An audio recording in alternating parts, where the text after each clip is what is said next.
ഞങ്ങളുടെ പാറയും ഞങ്ങളുടെ വീണ്ടെടുപ്പുകാരനുമായ കർത്താവേ, അടിയൻ്റെ വായിലെ വാക്കുകളും നിൻ്റെ മക്കളുടെ ഹൃദയങ്ങളിലെ ധ്യാനവും തിരുമേനിക്ക് ഏറ്റവും പ്രസാദകരമായിരിക്കുവാൻ കൃപ ചെയ്യണമെന്ന് യേശു മിശിഹാ മൂലം ഞങ്ങളുടെ പ്രാർത്ഥന കേൾക്കണമേ. ആമേൻ.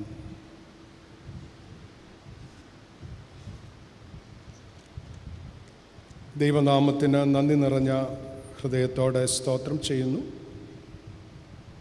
ഇന്നത്തെ ഈ ആരാധനയിലേക്ക് നിങ്ങളെ എല്ലാവരെയും സ്വാഗതം ചെയ്യുന്നതിൽ എനിക്ക് അതിയായ സന്തോഷമുണ്ട്.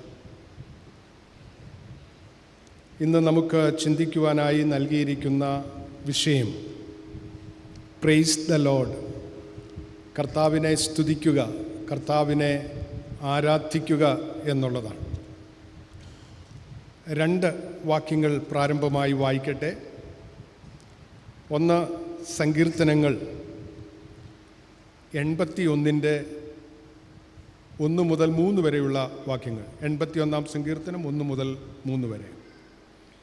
നമ്മുടെ ബലമായ ദൈവത്തിന് ഘോഷിപ്പീൻ, യാക്കോബിൻ്റെ ദൈവത്തിന് ആർപ്പിടുവീൻ.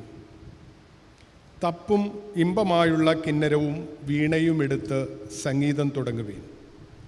അമാവാസിയിലും നമ്മുടെ ഉത്സവ ദിവസമായ പൗർണമാസിയിലും കാഹളം ഊതുവീൻ. 96-ാം സങ്കീർത്തനം 1-2 വാക്യങ്ങൾ.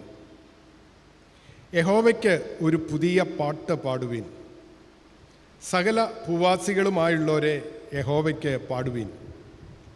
യഹോവയ്ക്ക് പാടി അവൻ്റെ നാമത്തെ വാഴ്ത്തുവീൻ. നാൾതോറും അവൻ്റെ രക്ഷയെ പ്രസിദ്ധമാക്കുവീൻ. ദൈവാരാധന ദൈവം തൻ്റെ ജനത്തിന് നൽകിയ ചട്ടമാണ്. ദൈവസ്തുതിയുടെ മാധ്യമമാണ് പാട്ട്. ഭൂമിയിൽ മാത്രമല്ല, സ്വർഗത്തിലും സംഗീതമുണ്ട് എന്ന് ഇന്നത്തെ വേദഭാഗങ്ങൾ നമ്മെ ഓർമ്മിപ്പിക്കും. എന്താണ് സ്തുതി എന്ന് ചോദിച്ചാൽ, അല്ലെങ്കിൽ എന്താണ് ആരാധന എന്ന് ചോദിച്ചാൽ, നിഷ്കളങ്കമായ ഹൃദയത്തിൽ നിന്ന് പൊന്തി വരുന്ന സ്തുതിയും സ്തോത്രവും പുകഴ്ചയുമാണ് ആരാധന എന്ന് പറയുന്നത്. അത് കേവലം യാന്ത്രികമായി ചെയ്യുന്നതല്ല, ഒരു ചടങ്ങായി അനുഷ്ഠിക്കുന്നതല്ല, മറിച്ച് നമ്മുടെ അന്തരംഗത്തിൽ നിന്ന് പൊന്തി വരുന്ന സ്തുതി സ്തോത്രങ്ങളാണ് ദൈവം ഏറ്റവും പ്രിയപ്പെടുന്നത്. എങ്ങനെ ആരാധിക്കണമെന്നും വേദപുസ്തകം വളരെ വ്യക്തമായി നമ്മെ പഠിപ്പിക്കുന്നു. യേശുവും ശമരിയക്കാരത്തി സ്ത്രീയും തമ്മിലുള്ള സംഭാഷണം അതിനൊരു ഉദാഹരണമാണ്. മാനുഷികമായി സംഭാഷണം ആരംഭിച്ച് ദൈവാരാധനയിൽ ആ സംഭാഷണം അവസാനിക്കുകയാണ്. ഒരുപക്ഷെ അവളുടെ വ്യക്തിപരമായ ജീവിതത്തിലുള്ള ശ്രദ്ധ തിരിക്കുന്നതിന് വേണ്ടിയാകാം അവൾ യേശുവിനോട് പറയുന്നത്, ഞങ്ങൾ ഈ മലയിലാണ് ആരാധിക്കുന്നത്. നിങ്ങൾ പറയുന്നു ഈ മലയിലല്ല, ആ മലയിൽ ആരാധിക്കണം. ശമരിയക്കാരെ ആരാധിക്കുന്നത് ഗെരിസീം മലയിലാണ്. ഇസ്രായേൽ ആരാധിക്കുന്നത് യെരുശലേമിലാണ്. അപ്പോൾ ഇസ്രായേൽ പറയുന്നത് യെരുശലേമിലെ ആരാധനയാണ് ശരി.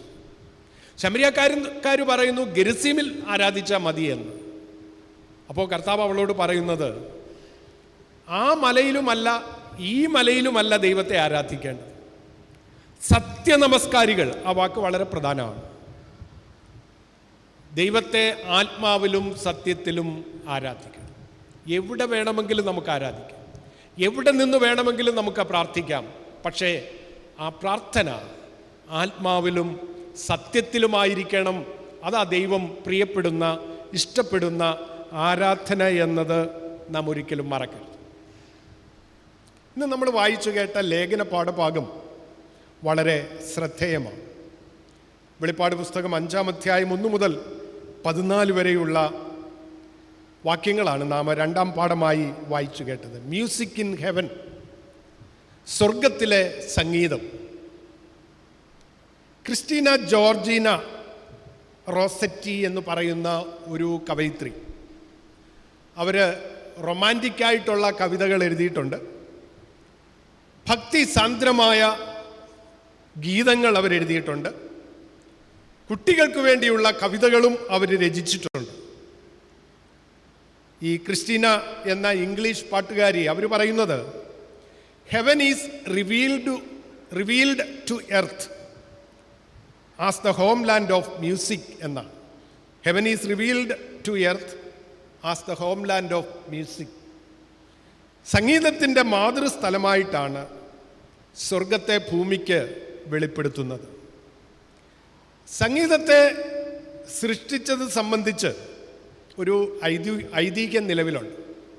അതായത് ദൈവം സകല സൃഷ്ടിയും നടത്തി. അപ്പോൾ നമ്മൾ എന്തെങ്കിലും ഒരു പ്രവൃത്തി ചെയ്തു കഴിഞ്ഞാൽ മറ്റുള്ളവർ അതിനെക്കുറിച്ച് അഭിപ്രായം പറയുന്നത് നമുക്ക് വളരെ സന്തോഷമാണ്. നെഗറ്റീവായി പറഞ്ഞാൽ നമുക്ക് ബുദ്ധിമുട്ടാണ്, എന്നാൽ പോസിറ്റീവായിട്ടൊക്കെ പറയുന്നത് നമുക്ക് വളരെ സന്തോഷമാണ്. അപ്പോൾ ദൈവം മാലാഖമാരെയൊക്കെ വിളിച്ചു കൂട്ടി. അവരോട് ചോദിച്ചു, നിങ്ങൾക്ക് ഈ സൃഷ്ടിയെക്കുറിച്ചുള്ള അഭിപ്രായം പറയാനായിട്ട് പറഞ്ഞു. അല്പനേരത്തെ മൗനത്തിന് ശേഷം മാലാഖമാർ പറഞ്ഞു, ഒരു കുറവേ ചൂണ്ടിക്കാണിക്കാനായിട്ടുള്ളൂ, സൃഷ്ടിതാവിനുള്ള സ്തുതി സ്തോത്രത്തിൻ്റെ അഭാവം. അപ്പോൾ ദൈവം സംഗീതത്തെ സൃഷ്ടിച്ചു എന്നാണ് പറയുന്നത്. അത് കാറ്റിൻ്റെ മർമ്മരത്തിലും വെള്ളത്തിൻ്റെ ആ ഒഴുക്കിലും കിളികളുടെ പാട്ടിലുമൊക്കെയായി അത് ലോകത്ത് അവതരിച്ചു. മനുഷ്യനും ദൈവം സംഗീതവാസന നൽകുകയുണ്ടായി.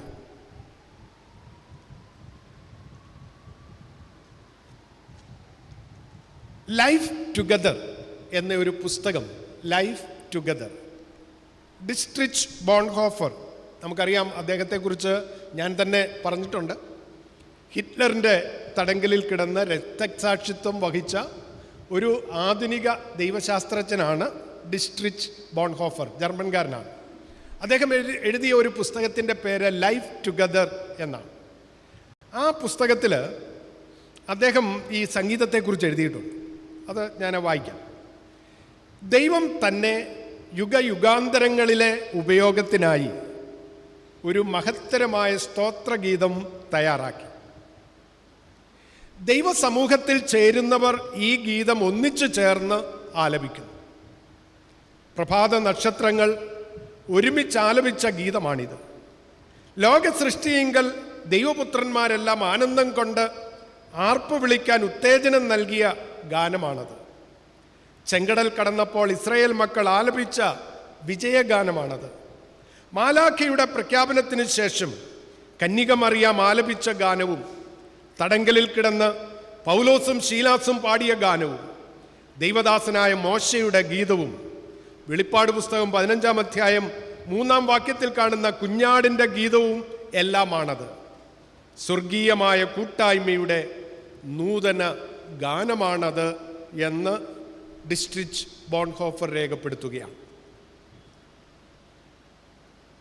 വെളിപ്പാട് പുസ്തകം 5-ാം അധ്യായം 1 മുതൽ 14 വരെയുള്ള വാക്യങ്ങൾ പ്രപഞ്ചം ശ്രവിച്ചതിൽ വെച്ച് ഏറ്റവും മഹത്തരമായ സംഗീതമാണ് ഇവിടെ നാം കേൾക്കുന്നത്. ഇവിടെ 4 ജീവികളും 24 മൂപ്പന്മാരും ദൈവത്തെ അല്ലെങ്കിൽ അറുക്കപ്പെട്ട കുഞ്ഞാടിനെ സ്തുതിക്കുകയാണ്. കൂടാതെ കുഞ്ഞാടിനെ സഭയും സകല പ്രപഞ്ചവും ചേർന്ന് ആരാധിക്കുന്നു. സൃഷ്ടിച്ചവനെ സ്തുതിക്കുവാൻ സൃഷ്ടി ബാധ്യസ്ഥയാണ്. സൃഷ്ടിച്ചവനെ സ്തുതിക്കുവാൻ സൃഷ്ടി ബാധ്യസ്ഥയാണ്. അതുകൊണ്ട് ദൈവത്തെ സ്തുതിക്കുക എന്നത് നമ്മുടെ ഉത്തരവാദിത്തമാണ്. To praise God is our responsibility. ദൈവത്തെ സ്തുതിക്കുക എന്നത് നമ്മുടെ ചുമതലയാണ്, നമ്മുടെ ഉത്തരവാദിത്തമാണ്, നമ്മുടെ കടമയാണ്. ദൈവത്തെ അന്വേഷിക്കുകയും ദൈവമഹത്വത്തെ കണ്ടെത്തുകയും ചെയ്യുക എന്നത് ഒരു അച്ചടക്കമുള്ള ഭക്തൻ്റെ ഉത്തരവാദിത്വമാണ്. ഈ വേദഭാഗത്ത് ഒരു കണ്ടെത്തൽ നടക്കുന്നുണ്ട്. സിംഹാസനത്തിൻ്റെയും മൂപ്പന്മാരുടെയും മധ്യേ നിൽക്കുന്ന കുഞ്ഞാടിനെ ഈ ആരാധനാ സമൂഹം കണ്ടെത്തി. അവര് അറുക്കപ്പെട്ട കുഞ്ഞാടിനെ കണ്ടെത്തി കഴിഞ്ഞപ്പോൾ 4 ജീവികളും 24 മൂപ്പന്മാരും വീണയും പൊൻകലശവും പിടിച്ചുകൊണ്ട് കുഞ്ഞാടിൻ്റെ മുമ്പിൽ വീണു എന്ന് രേഖപ്പെടുത്തുകയാണ്. വെളിപ്പാട് പുസ്തകം 5-ാം അധ്യായം, കയ്യിലെ വേദപുസ്തകമുള്ളവർക്ക് ആ വേദഭാഗം എടുക്കുന്നത് വളരെ പ്രയോജനകരമായിരിക്കും. വെളിപ്പാട് പുസ്തകം 5-ാം അധ്യായം 6-ാമത്തെ വാക്യം. ഞാൻ സിംഹാസനത്തിൻ്റെയും 4 ജീവികളുടെയും നടുവിലും മൂപ്പന്മാരുടെ മധ്യത്തിലും ഒരു കുഞ്ഞാട് അറുക്കപ്പെട്ടതുപോലെ നിൽക്കുന്നത് കണ്ടു. അതിന് 7 കൊമ്പും സർവ്വഭൂമിയിലേക്കും അയച്ചിരിക്കുന്ന 7 ദൈവാത്മാക്കളായ 7 കണ്ണും ഉണ്ടായിരുന്നു. അവർ ഭൂമിയിൽ വാഴുന്നു എന്നൊരു പുതിയ പാട്ട് ഈ 4 ജീവികളും 24 മൂപ്പന്മാരും പാടുകയാണ്. മൂപ്പന്മാരാണ് പുതിയ പാട്ട് പാടുന്നത്. പുതിയ പാട്ട് എന്നത് സങ്കീർത്തനങ്ങളിൽ സുപരിചിതമാണ്. പല സങ്കീർത്തനങ്ങളിലും പുതിയ പാട്ട് എന്ന് പറയുന്നുണ്ട്. 33-ാം സങ്കീർത്തനം 3-ാം വാക്യത്തിൽ അവന് പുതിയ പാട്ടുപാടുവീൻ എന്ന സങ്കീർത്തനക്കാരൻ പറയുകയാണ്. 40-ന്റെ 3-ൽ നാശകരമായ കുഴിയിൽ നിന്നും കുഴഞ്ഞ ചേറ്റിൽ നിന്നും അവൻ എന്നെ കയറ്റി പാറമേൽ എന്നെ നിർത്തി എൻ്റെ ഗമനത്തെ സ്ഥിരമാക്കി അവൻ എൻ്റെ വായിൽ പുതിയൊരു പാട്ട് തന്നു എന്ന് സങ്കീർത്തനക്കാരൻ പറയുകയാണ്. 98-ാം സങ്കീർത്തനത്തിലേക്ക് വരുമ്പോൾ യഹോവയ്ക്ക് ഒരു പുതിയ പാട്ടുപാടുവീൻ എന്ന് പറയുകയാണ്. യഹോവയ്ക്ക് ഒരു പുതിയ പാട്ടുപാടുവീൻ. 144-ാം സങ്കീർത്തനം 9-ാം വാക്യത്തിൽ ദൈവമേ ഞാൻ നിനക്ക് പുതിയൊരു പാട്ടുപാടും. 149-ന്റെ 1-ൽ യഹോവയ്ക്ക് പുതിയൊരു പാട്ടും ഭക്തന്മാരുടെ സഭയിൽ അവൻ്റെ സ്തുതിയും പാടുവീൻ. വീണ്ടും നാം യെശയ്യാ പ്രവചനത്തിലേക്ക് വരുമ്പോൾ 42-ാം അധ്യായം 10-ാം വാക്യത്തിൽ യഹോവയ്ക്ക് പുതിയൊരു പാട്ടും ഭൂമിയുടെ അറ്റത്ത് നിന്ന് സ്തുതിയും പാടുവീൻ എന്ന് വിളിച്ചു പറയുകയാണ്. അതുകൊണ്ട് ദൈവത്തെ പാടി പുകഴ്ത്തുക, ദൈവത്തെ സ്തുതിക്കുക, അവൻ നൽകിയ അനുഗ്രഹങ്ങൾക്ക്, നന്മകൾക്ക്, രോഗസൗഖ്യത്തിന്, അനുഗ്രഹങ്ങൾക്ക് നന്ദി പറയുവാൻ പ്രിയമുള്ളവരെ എനിക്കും നിങ്ങൾക്കും ഇടയാകേണ്ടത് വളരെ വളരെ ആവശ്യമാണ്. വെളിപ്പാട് പുസ്തകം പുതിയതിൻ്റെ പുസ്തകമാണ്. പുതിയതിൻ്റെ പുസ്തകം 2-ാം അധ്യായം 17-ാം വാക്യത്തിൽ പെർഗമോസിലെ സഭയുടെ ദൂതൻ എഴുതുക. അതിൻ്റെ അവസാനമായി പറയുന്നത് ഞാൻ അവന് പുതിയ ഒരു പേര് കൊടുക്കും എന്ന് പറയുക. ഞാൻ അവന് പുതിയ ഒരു പേര് കൊടുക്കും. നമുക്കറിയാം, നമ്മൾ സ്നാനപ്പെടുത്തുമ്പോൾ, കുഞ്ഞുങ്ങളെയോ മുതിർന്നവരെയോ സ്നാനപ്പെടുത്തുമ്പോൾ പിതാവിൻ്റെയും പുത്രൻ്റെയും പരിശുദ്ധാത്മാവിൻ്റെയും നാമത്തിൽ വെള്ളം കോരി ഒഴിക്കുന്നതിന് മുമ്പ് ഈ കുഞ്ഞിനെ പട്ടക്കാരൻ കൈകളിൽ എടുത്തുകൊണ്ട് മാതാപിതാക്കളോട് പറയും പേരിടുവീൻ എന്ന് പറയും. പേരിടുവീൻ. അപ്പോൾ നിങ്ങൾ ആ കുഞ്ഞിനിട്ട പേര് നിങ്ങൾ പറയും.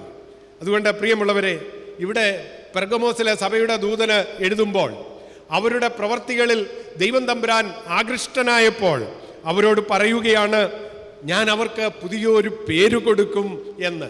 പുതിയൊരു പേര് കൊടുക്കും. 3:12 എൻ്റെ പുതിയ നാമം കൊടുക്കും. പിന്നെ പറയുന്നത് പുതിയ യെരുശലേം എന്ന വിശുദ്ധ നഗരം. അവിടെ എല്ലാം പുതിയതാണ്. പഴയത് കഴിഞ്ഞുപോയി, ഇതാ സകലതും പുതുതായി തീർന്നിരിക്കുന്നു. പഴയത് കഴിഞ്ഞുപോയി. ഒരുവൻ ക്രിസ്തുവിലായാൽ അവൻ പുതിയ സൃഷ്ടി.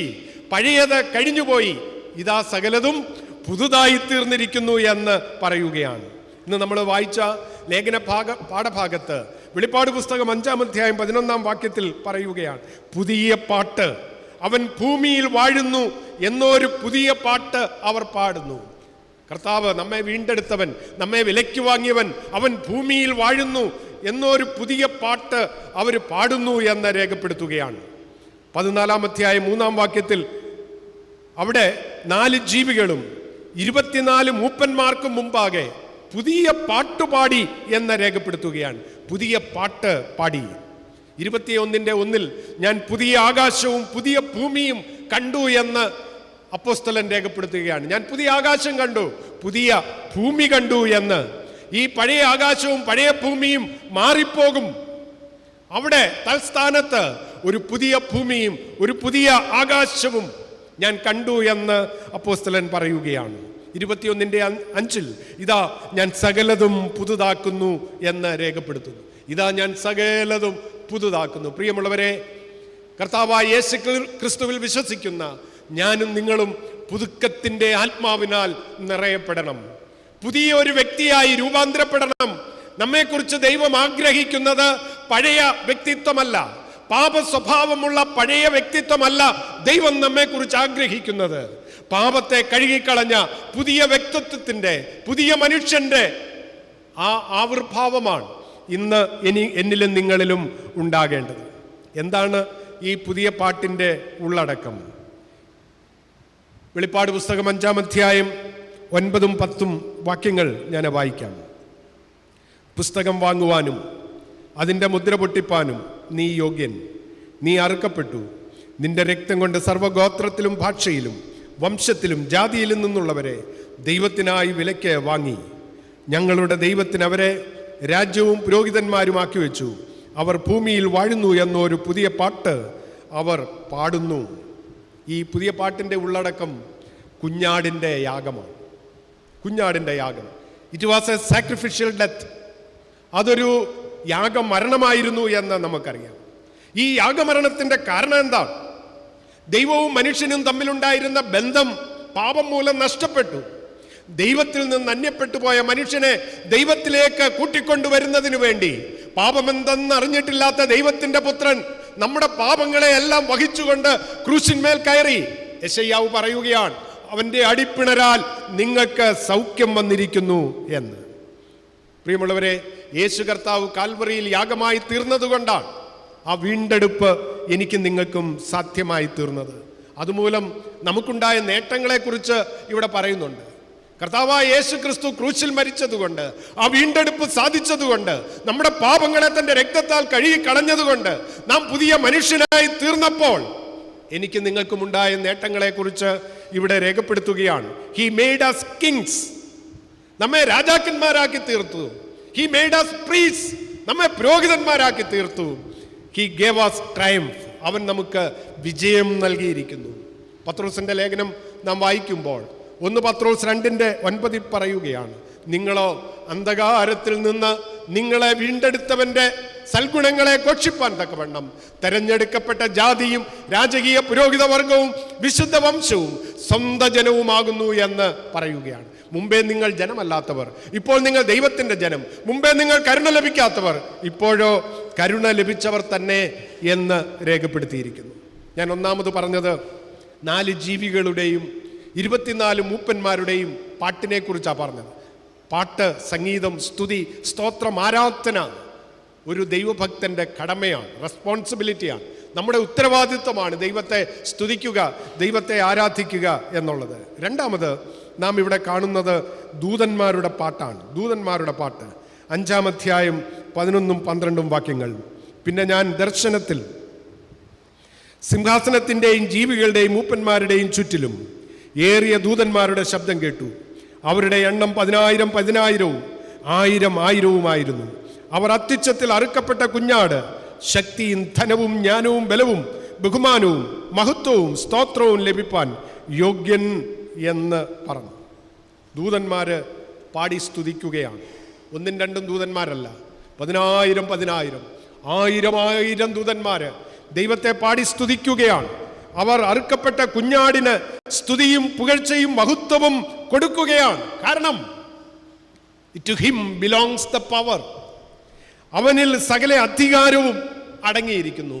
സകല അധികാരവും ഉള്ളവനാണ് കർത്താവായ യേശു ക്രിസ്തു. ശിഷ്യന്മാരെ ലോകത്തിലേക്ക് അയക്കുമ്പോൾ ആ മഹാനിയോഗത്തിൽ പറയുന്നത്, ആകയാൽ നിങ്ങൾ പുറപ്പെട്ട് പിതാവിൻ്റെയും പുത്രൻ്റെയും പരിശുദ്ധാത്മാവിൻ്റെയും നാമത്തിൽ സ്നാനം കഴിപ്പിച്ചും ഞാൻ നിങ്ങളോട് കൽപ്പിച്ചതൊക്കെയും പ്രമാണിപ്പാൻ തക്കവണ്ണം സകല അധികാരവും നൽകി അയക്കുകയാണ്.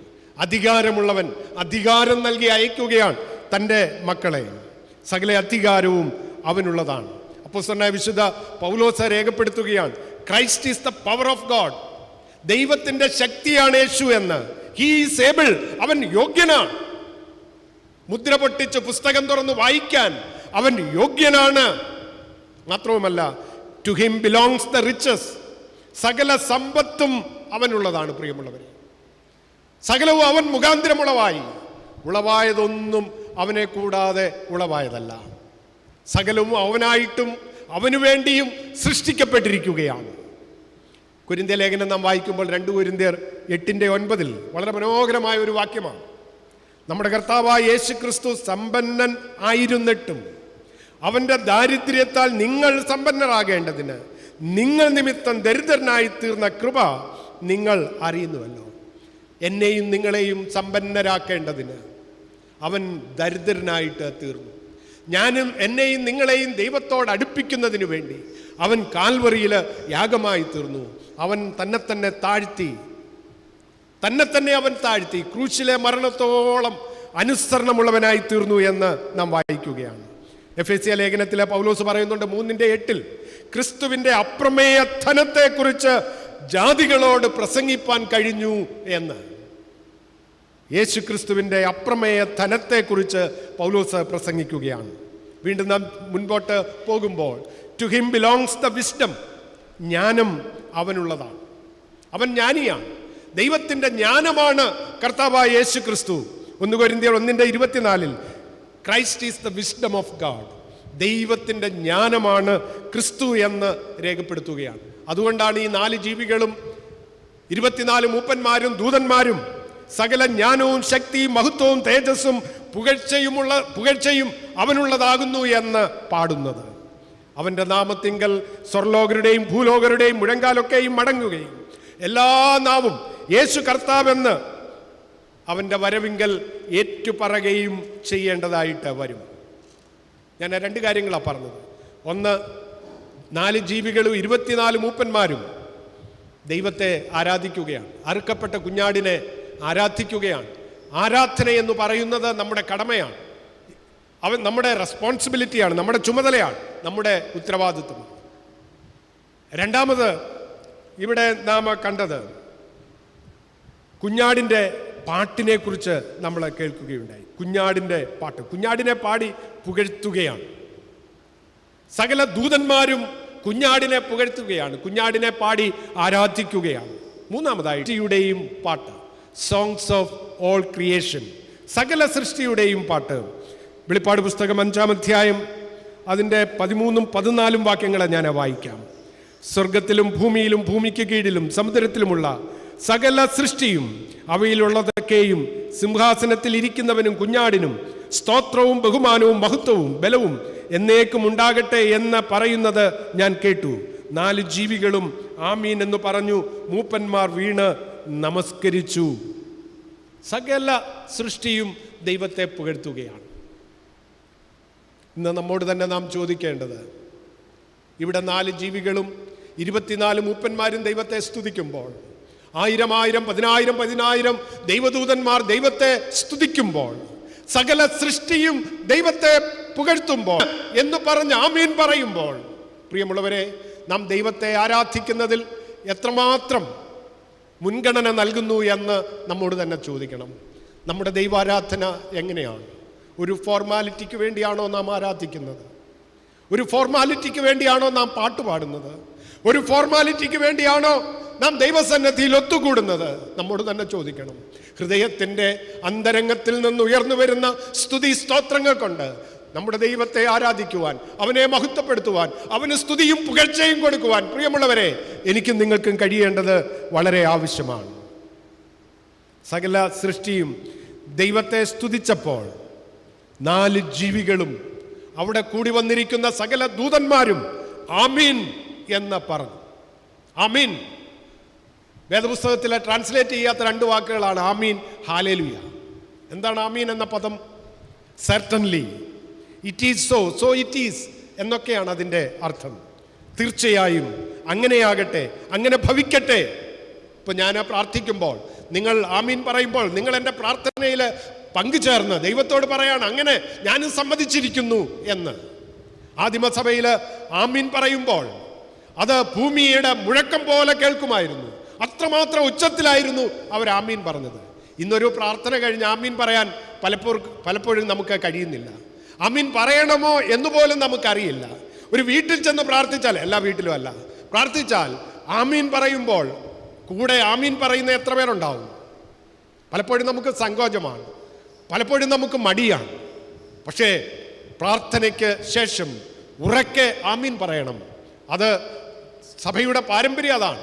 വേദപുസ്തകം അതാണ് നമ്മെ പഠിപ്പിക്കുന്നത്. നാം ആമീൻ പറയണം, ദൈവത്തിന് സ്തുതി കൊടുക്കണം, ദൈവത്തിന് മഹത്വം കൊടുക്കണം, ഒരു ഹല്ലേലൂയ പറയണം, ഒരു പ്രൈസ് ദി ലോർഡ് പറയണം. അതിലൊന്നും ഒരു തെറ്റൊന്നുമില്ല കേട്ടോ. ദൈവത്തിൻ്റെ ആത്മാവിനാൽ ഞാനും നിങ്ങളും നിറയപ്പെടുമ്പോൾ ഒരുപക്ഷെ നാം അറിയാതെ തന്നെ നാം പറഞ്ഞു പോകും. ഇന്ന് വേണ്ടത് അതാണ്. ആത്മാവിൽ ദൈവത്തെ ആരാധിക്കാൻ കഴിയുന്നില്ല എന്നുള്ളതാണ്. നമ്മുടെ ആത്മശക്തി നഷ്ടപ്പെട്ടുകൊണ്ടിരിക്കുകയാണ്.